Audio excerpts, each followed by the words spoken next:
Nabi Muhammad mengatakan, keturunanku, orang yang cinta kepada Allah itu orang yang mengikuti aku dan mencintai dzurriyyatku.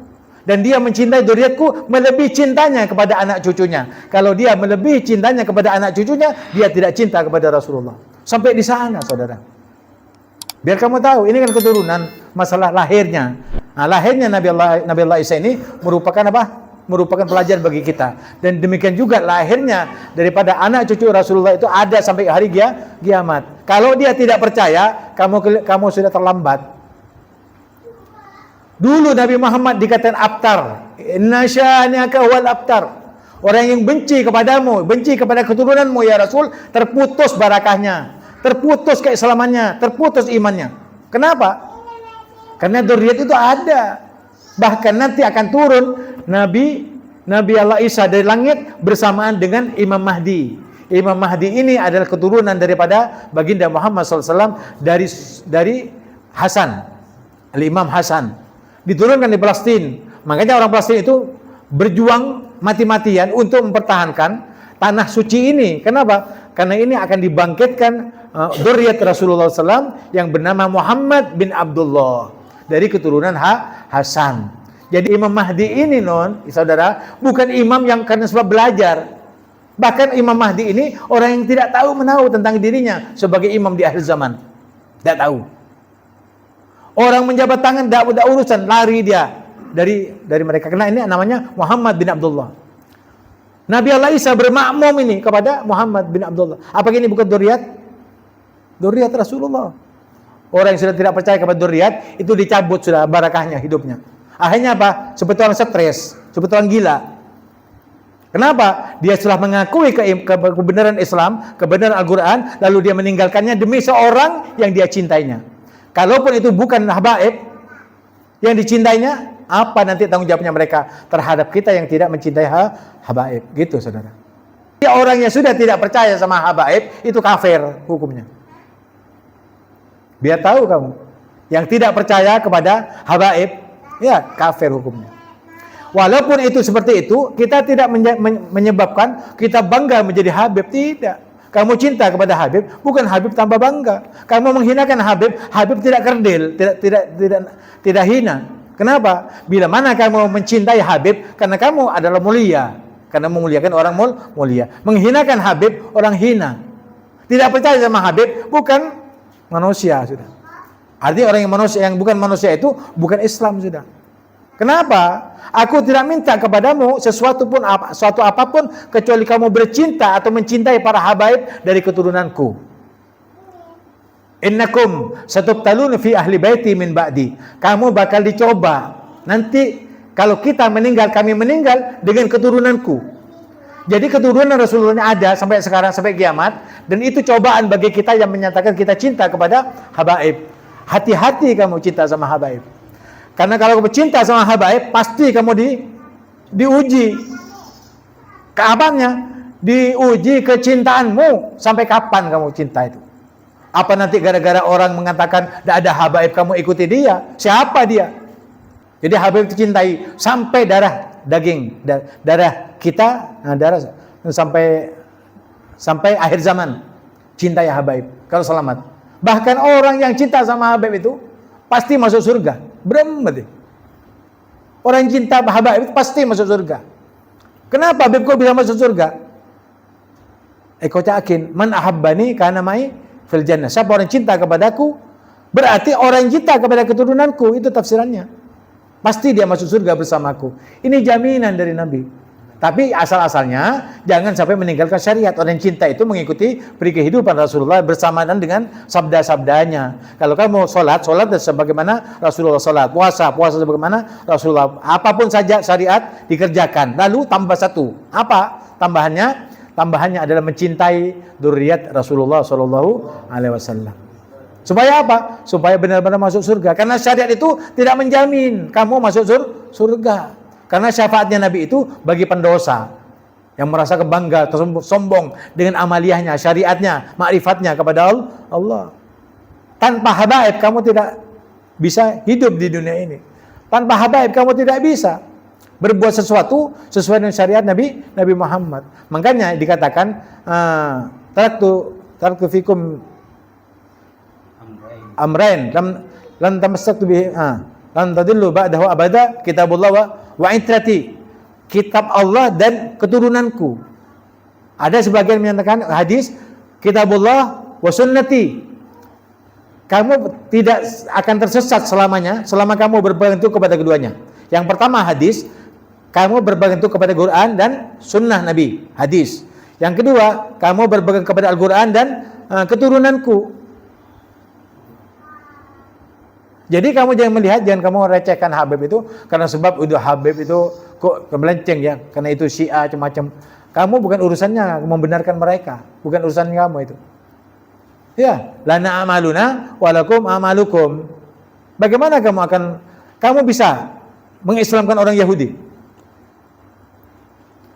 Mengislamkan orang Nasrani bisa? Tidak bisa. Jadi sesuatu yang ditetapkan oleh Allah tidak bisa dirubah lagi. Itu namanya takdir. Qada dan takdirnya Allah itu ada pada manusia. Lah untung kamu itu ditakdirkan menjadi orang Islam yang beriman kepada Allah dan kepada Rasulullah serta mencintai dzurriyyat Rasulullah sallallahu alaihi wasallam. Tanpa itu kamu tidak bisa bahagia hidupnya di dunia dan di akhirat. Kecuali orang yang tidak tahu. Lah bagaimana ada kiai mengatakan saya bersumpah demi Allah mudah-mudahan saya mati ya jika saya tidak benar bahwa Habib itu tidak ada di Indonesia, tidak ada di dunia, tidak ada Habib, karena Habib itu dari keturunan laki-laki bukan dari perempuan. Nah itu sudah luar biasa itu sudah dicabut rahmatnya oleh Allah Subhanahu Wa Taala. Tidak ada barakah, tidak ada barakah bagi mereka. Itu yang pertama. Ya sudah mencabut dirinya, mengeluarkan dirinya. Ya sudah keluar. Bariun, ana bariun minhu. Ya aku berlepas diri daripadanya. Dan dia juga berlepas diri karena dia berlepas diri daripada aku, dari sabdaku, maka aku berlepas diri daripadanya. Sehingga mereka sudah ditutup hatinya. Kalau sudah ditutup tambah gila pembicaraannya. Tidak ada Habib, itu pembohong besar. Nah itu sudah pembicaranya orang yang sudah dicabut rahmatnya dari Allah Subhanahu Wa Taala. Hati-hati di musola ini semuanya habis saksikan, semuanya kamu minal muhibbin. Amin Allahumma. Amin Allahumma. Makanya kamu itu duduk dengan Habib, duduk dengan orang mulia, maka kamu akan dimuliakan oleh Allah Subhanahu Wa Taala. Jaminannya apa?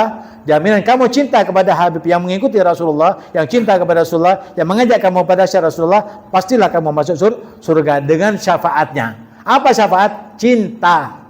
Man ahabbani, siapa orang cinta kepadaku, cinta kepada dzurriyyatku, wajibat syafaati yaumil qiyamah. Wajib dia mendapat syafaatku di hari kiamat. Kamu mengandalkan sholat, apa sholatnya kamu?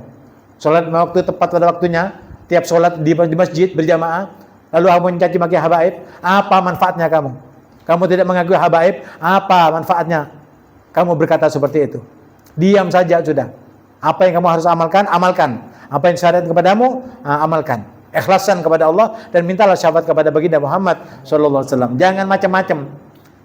Karena kamu nanti kalau sudah tua ngak-ngakan jikian. Kalau mau mati kamu sakarat, orang yang benci sama habaib, itu pasti sakaratnya luar biasa. Jangankan sakarat ya. Sakarat itu bagaikan dipotong-potong 70 pedang, katanya Sayyidina Umar. Dan bagaimana kalau kita sakarat, padahal kita tidak punya amalan yang baik, sholatnya tidak baik, ini sama orang tuanya tidak baik, sama gurunya tidak baik, sama masyarakatnya baik, ya tidak baik. Lalu mau apa kita?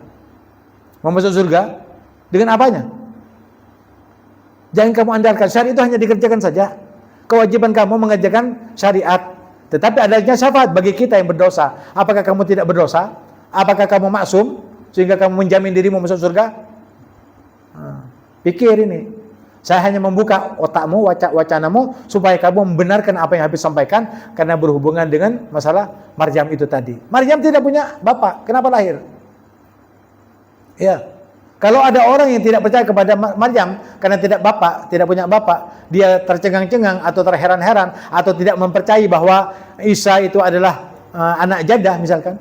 Kenapa kamu tidak percaya? Kamu percaya kepada Adam yang tidak ada bapaknya, tidak ada ibunya. Siapa bapaknya Adam?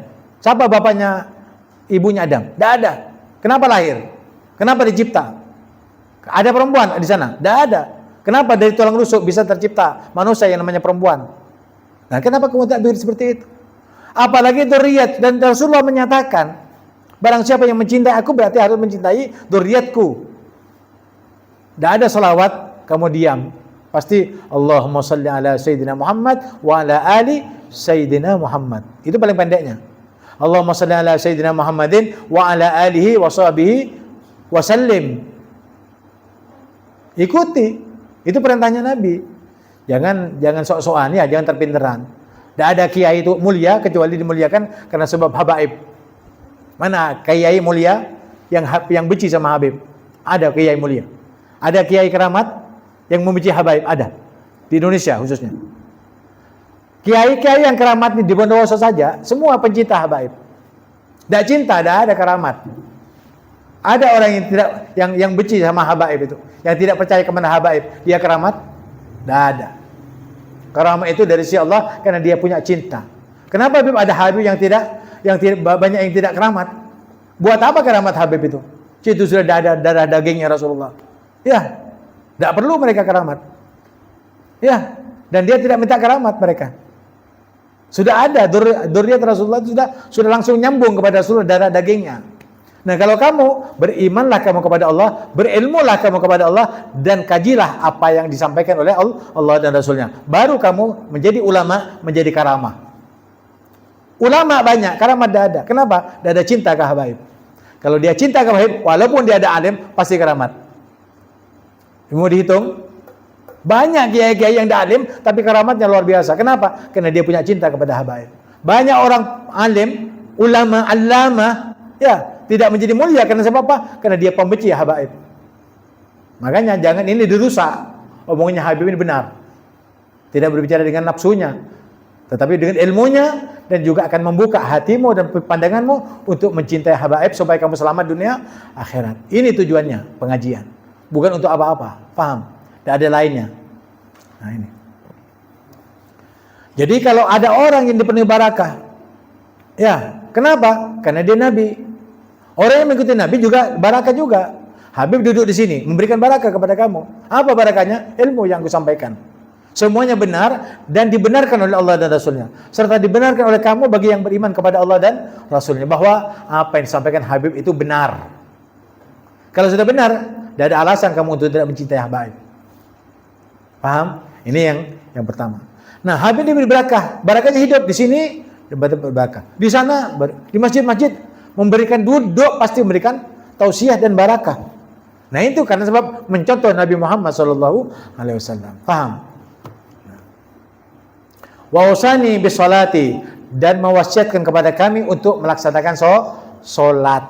Jadi Nabi Allah Isa itu diberi perintah solat oleh Allah Subhanahu wa taala.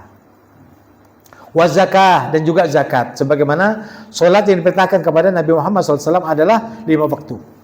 Wa zakah, dan juga zakat yang diperintahkan Allah kepada Muhammad, ya zakat dia satu tahun sekali bagi yang tidak mampu. Kalau yang lainnya ada hitungannya.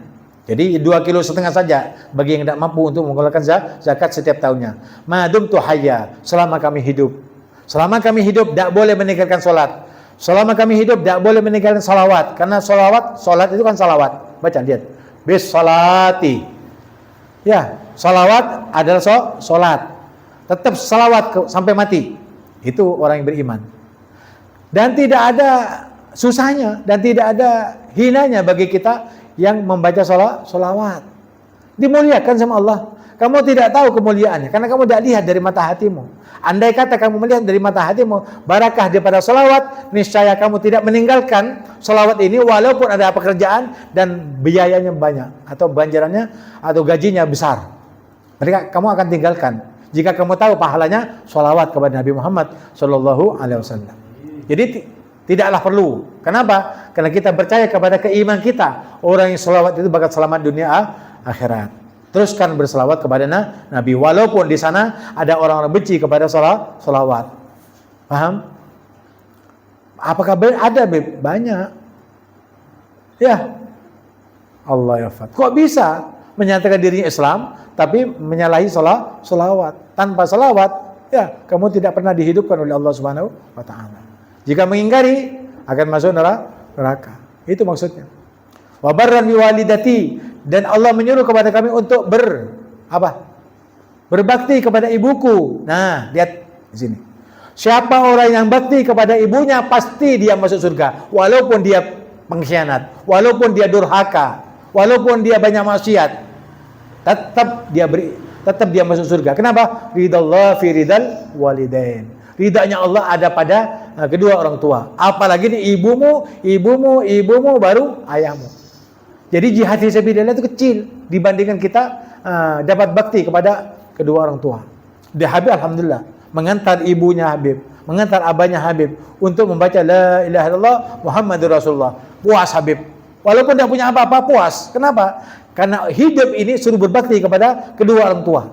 Dan kedua orang tua itu bisa diantarkan untuk membaca syahadatain sampai dia meninggal dunia. Alhamdulillah puas ya Allah. Aku bersyukur kepadamu karena sebab beliau kami disekolahkan, dijadikan orang yang pintar, yang jadi orang yang benar. Aku bersyukur kepadamu ya Allah dengan sedalam-dalamnya. Karena ini adalah sebagai bukti bakti kita kepada kedua orang tua. Jadi Habib tidak akan menyuruh kamu juga untuk berbakti kepada orang tua, melainkan berangkatnya dari Habib sendiri. Orang yang berbakti kepada orang tuanya, nyaman hidupnya, bahagia hidupnya, dunia sampai di akhirat. Dan bahkan akan didekatkan dengan Nabi Muhammad SAW di surganya. Tinggal giliran kamu, bagaimana? Selama kamu masih dekat kepada orang tua, masih ada orang tua, silahkan kamu berbakti kepadanya. Tidak usah pakai apa saja. Mau apa saja, tidak usah. Ibumu. Tidak usah pakai berjuang ke Palestina, tidak pakai begini-begini, tidak usah. Tidak usah jadi jihad kamu. Jihadnya kamu adalah berbakti kepada kedua orang tuamu. Kalau misalkan ibunya tidak ada, kepada bapakmu. Kalau bapaknya meninggal, kepada ibumu. Kalau dua-duanya meninggal, kepada saudara-saudara daripada bapak dan ibumu atau teman-teman sejawat dari ayah dan ibumu. Baktilah kepada mereka sebagaimana kamu berbakti kepada kedua orang tua. Ini keramatnya. Jadi kalau kami keramat, tidak pakai kemana-mana. Mau sekolah tasawuf, mau sekolah ini, aduh. Itu hanya ilmunya saja. Tapi kandungannya berbakti kepada orang tua. Walaupun kamu misalnya sorbannya nggak rajin, nggak langi, tidak. Ya, melelet radinya sampai ke bumi. Ya. Kalau berbakti tidak berbakti kepada orang tuanya, itu bukan manusia lagi.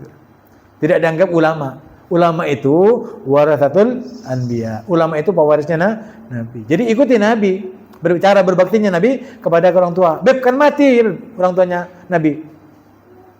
Kan sudah meninggal. Nabi Muhammad ketika umur 40 tahun meninggal semuanya itu. Allah menyuruh Nabi Muhammad untuk membangkitkan ayah dan ibunya. Didatangi ayahnya. Ya Abi, gom. Jagain bapaknya. Sudah meninggal lebih 40 tahun. Dibangun bangkit. Ya Abi, ana Muhammad. Qul asyhadu an la ilaha illallah wa asyhadu anna Muhammad Rasulullah. Nabinya, abahnya mengatakan asyhadu an la ilaha illallah wa asyhadu anna Rasul. Baliklah kamu ke tempat. Balik lagi. Purdu tibi, keluar tibi, ya. Masuk tibi tanpa digali. Akhirnya datang kepada ibunya. Ya Ummi, Gumi, quli asyhadu an la ilaha illallah wa asyhadu anna Muhammad Rasulullah. Ibunya bangkit lalu mengatakan asyhadu an la ilaha illallah wa asyhadu anna Muhammad Rasulullah. Turun lagi. Ya Allah, aku telah puas.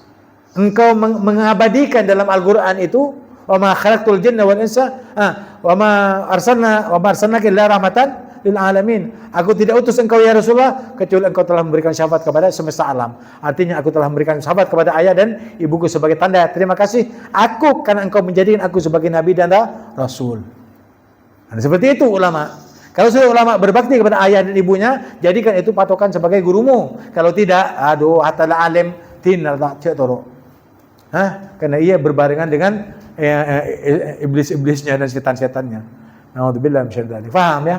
Jadi Habib khawatirnya kepada yang muda-muda. Enggak. Jangan sampai kamu terbawa arus globalisasi karena melihat di YouTube lalu kamu ngambil seorang guru yang salah kaprah yang membawa kamu kepada dunia kesesatan. Paham? Ya. Jadi banyak ya yang seperti itu. Jadi itu kiai-kiai seperti itu, ustaz palsu itu, enggak. Yang menyatakan tidak ada habaib itu ustaz palsu, kiai palsu. Lalu juga jangan diikuti.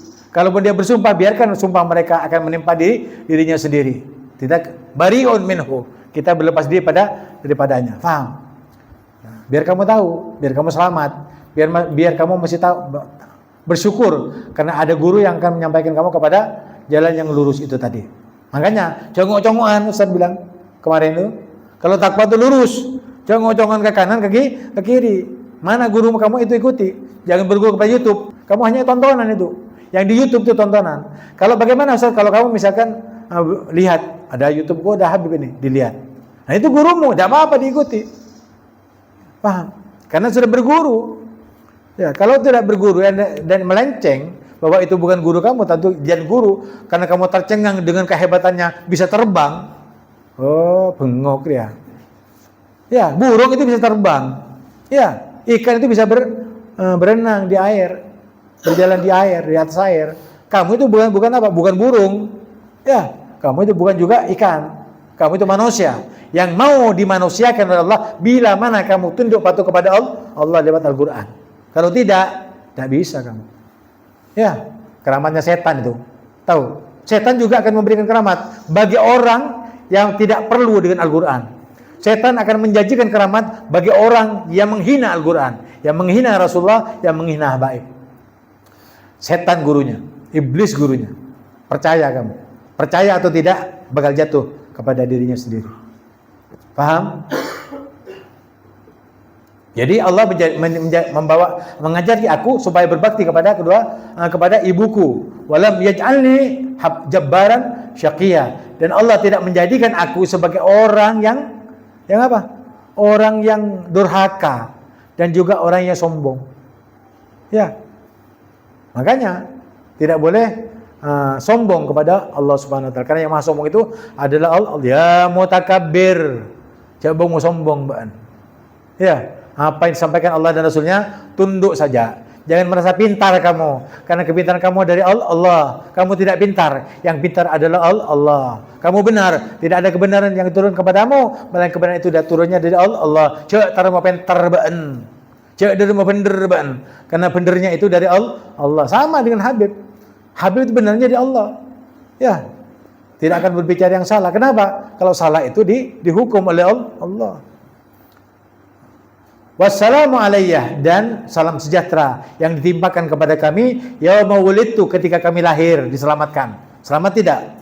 Tidak ada bidan, tapi selamat. Ya. Wa yauma amutu, kemudian ketika kami mati. Matinya dalam keadaan apa? Dalam keadaan Islam. Kenapa? Jadi umatnya Nabi Muhammad itu nanti. Jadi jangankan kepada itu ya. Ketika Nabi Allah Isa itulah dibangkitkan kembali, diturunkan dari langit di bumi Palestina bersamaan dengan Abdullah bin Muhammad bin Abdullah yang dijuluki dengan Imam Mahdi dari dzurriyyat Rasulullah, dari Bani Hasan, dari Imam Hasan bin Ali bin Abi Thalib, ya, binti Fatimah Az-Zahra Al-Batul bint Rasulullah sallallahu alaihi wasallam. Itu dari keturunan Hasan. Yang jadi imam itu adalah Nabi Allah Isa. Berarti Nabi Allah Isa itu jangankan mau bergandeng derajat dengan Nabi, dengan istilah Hasan saja cucunya sudah jadi makmum itu. Paham? Ini teladan, ini menggali, mengkaji Al-Qur'an. Kalau Nabi Allah Isa itu yang mulia, yang bisa menghidupkan orang mati, yang bisa menyembuhkan 5.000 orang setiap kali berdoa, ya Rab, sembuhkan mereka semuanya, sembuh mereka. Ini Nabi Allah Isa. Ini bermakmum kepada dzurriyyat Rasulullah yang bernama Muhammad bin Abdullah. Dan Muhammad bin Abdullah itu bukan ulama. Tetapi Allah menjadikan ini Abdullah bin Muhammad ini satu malam saja diajarkan dengan ilmu laduni, maka semua manusia di dunia ini tunduk patuh kepada yang namanya Muhammad bin Abdullah, dan mereka berimam. Dan katanya Nabi, kalau kamu berjumpa dengan Muhammad bin Abdullah yang namanya Imam Mahdi, jabat tanganmu, katakan, ya Imam Mahdi, jadikan aku umatmu. Dunia ini akan rusak. Sekarang saja sudah rusak. Orang yang menyatakan dirinya Islam, keluar ke Islam. Orang yang menyatakan cinta kepada Habib, keluar dari cinta kepada Habib. Yang sudah tidak cinta, malah tak ngucain Habib. Itu sudah zaman sekarang, apalagi zaman nanti. Nah, ketika sudah rusak semuanya, sudah tidak percaya kepada Allah dan Rasulnya, Imam Mahdi ini turun. Untuk apa? Membenahi lagi.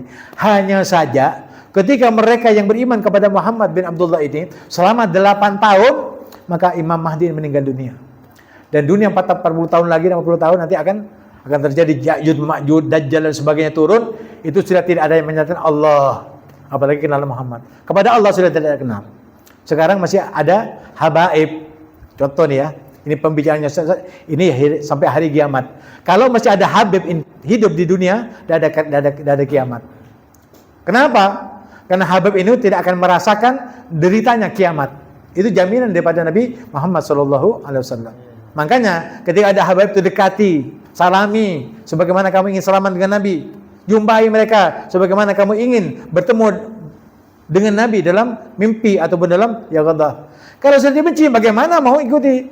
Bagaimana akan dekat? Dekat saja tidak mau, mencintai saja tidak mau mimpi. Mimpi apa? Beruang itu, deng-gedeng. Paham? Mujarab orang Islamnya apa? Orang Islam itu ngikutin Nabi dan dzurriyyatnya Nabi. Karena ini syariat dari Rasulullah SAW.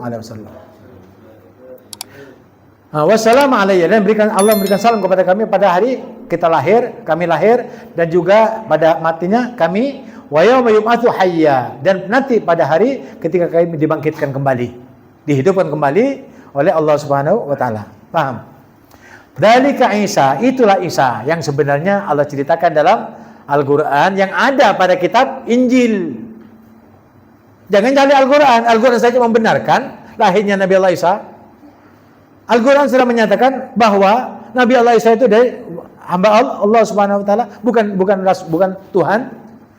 Kenapa kamu ada Nasrani yang tidak mengakui kepada Al-Quran? Alasannya satu, karena Nabi Muhammad yang membawa Al-Quran bukan dari Bani Israel, tapi dari Bani Hashim, dari orang Arab yang tidak pernah menerima wahyu dari Allah. Ternyata dikabarkan di kitab Taurat, Injil, Zabur itu bahwa akan datang seorang nabi dan rasul yang paling mulia di jajar para semua makhluk yang namanya Muhammad atau namanya Ahmad.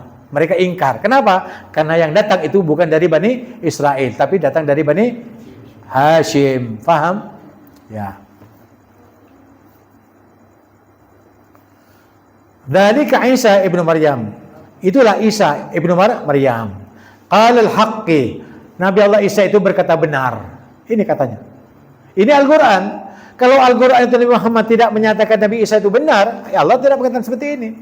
Ini konsekuensinya Al-Quran yang diturunkan kepada Nabi Muhammad yang membenarkan bahwa Isa itu berkata benar. Kalau kamu tahu bahwa di Al-Quran itu mengunggulkan, mengagungkan nabimu yang namanya Nabi Allah Isa, maka kamu tidak ada alasan untuk tidak mencintai dan berujuk kepada Al-Quran atau kembali kepada kitabullah. Faham? Alladzi fihi yamtarun, yang kebanyakan dari orang-orang Yahudi dan Nasrani itu mengingkari dengan rasa ragu bahwa Al-Quran itu tidak benar.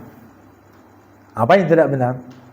Kalau tidak benar, tidak akan disampaikan tentang lahirnya Isa. Tidak akan tahu kapan lahirnya Isa. Paham?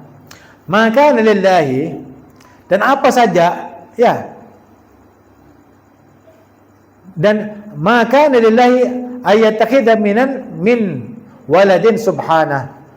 Tidak pantas, tidak patut bagi Allah Subhanahu wa taala itu menjadi Allah punya anak. Dibilang apa? Katanya Injil, di dalam kitab Injil yang mereka buat bahwa Allah itu punya anak. Langsung dibantai. Allah tidak punya anak.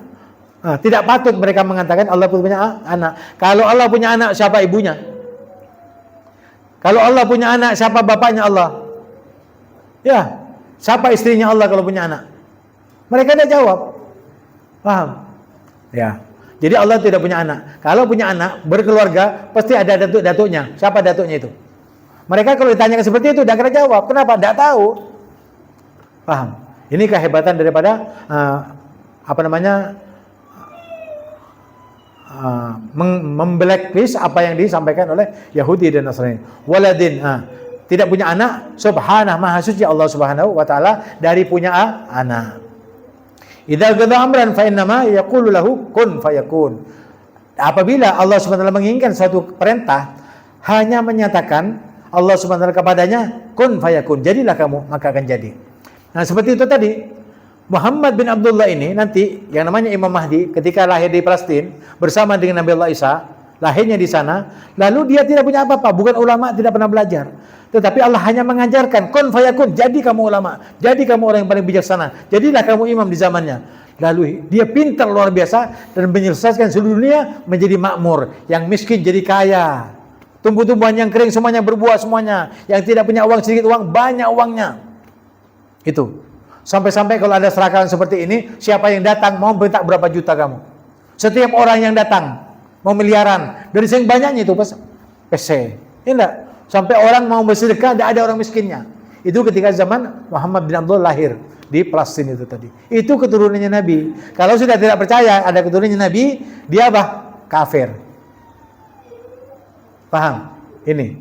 Yaqul lahu kun fayakun. Fa innama yaqul lahu kun fayakun. Jika Allah berkehendak, yang bodoh menjadi pintar, ya, yang pintar jadi bodoh, yang beriman kepada Allah jadi kafir, yang kafir jadi iman. Ini yang ditakutkan oleh para ulama. Dulu Beb luar biasa Beb ini Beb, wah hebatnya cintanya kepada Habib. Sekarang murtad Beb. Oh. Ya soalkan amal nanti Beb. Dulu dia beriman Beb, luar biasa, Islamnya luar biasa. Salatnya tahajud, sekarang murtad, mati deh Beb.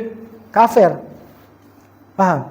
Makanya yang ditakutkan oleh para sahabat itu, jika kita sudah punya iman, jika sudah punya pendidikan dan pengertian, ketika kita sudah beribadah kepada Allah berpuluh-puluh tahun, beratus-ratus tahun, lalu matinya besoknya mati kafir. Itu ditakutkan sama para sahabat. Banyak orang yang kafir, hidupnya kafir, jahat, menindas orang Islam, membunuh orang Islam, tapi besoknya mati, malamnya masuk Islam bersyahadat, masuk surga katanya Allah. Makanya takutlah kamu kepada titik darah penghabisan itu tadi. Jika kamu mati dalam keadaan syahadat, jika kamu selamat di neraka, masuk surga, itulah yang sukses. Bila mana tidak, inna lillahi wa inna ilaihi raji'un. Hanya sebatas pelajaran dan nasihat kepada kamu. Bila mana kamu berkehendak untuk menerima nasihat Habib, insyaallah kamu dapat bertambah tinggi derajatmu. Bila mana tidak, wallahu a'lam bis-shawab. Wala minkum. Wassalamualaikum warahmatullahi wabarakatuh.